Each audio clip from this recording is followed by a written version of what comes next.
200,000 Americans, black and white, walked slowly through the sun-baked streets of Atlanta, following the mule-drawn sharecropper's farm wagon that carried his casket.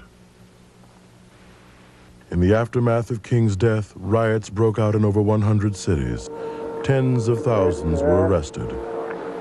Ashes to ashes, dust to dust. Martin Luther King provided a more constructive call to arms when he said, "Nonviolence is a powerful and just weapon.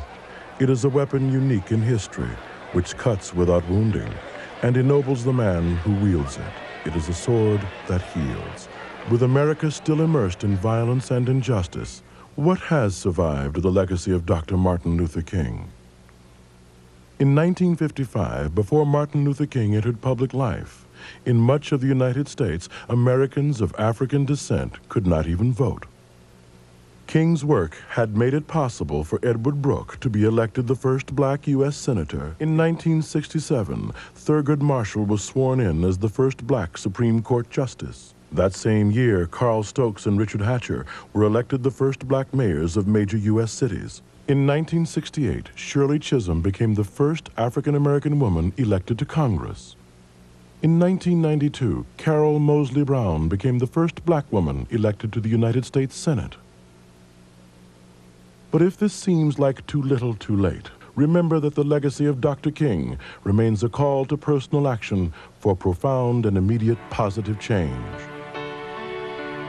Ralph Waldo Emerson said in a lecture back in 1871 that if a man can write a better book, or preach a better sermon, or make a better mousetrap than his neighbor, even if he builds his house in the woods, the world will make a beaten path to his door. This will become increasingly true. We're going to have to take advantage of new opportunities. We must set out to do our life's work so well that nobody could do it better. We must set out to do a good job.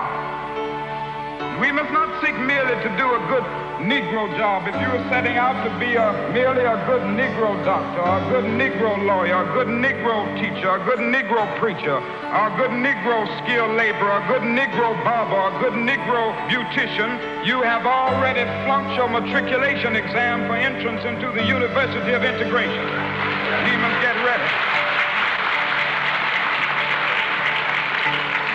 We must set out to do a good job, and to do that job so well that the living, the dead, or the unborn couldn't do it better.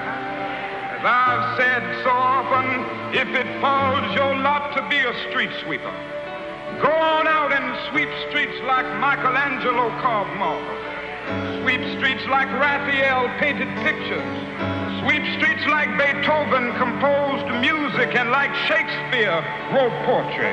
Sweep streets so well that all the host of heaven and earth will have to pause and say, "Here lived a great street sweeper who swept his job well."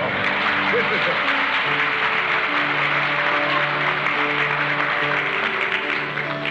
You can't be a pine on the top of the hill. Be a scrub in the valley, but be the best little scrub on the side of the rill. Be a bush if you can't be a tree. If you can't be a highway, just be a trail. If you can't be the sun, be a star. For it isn't by size that you win or you fail. Be the best of whatever you are.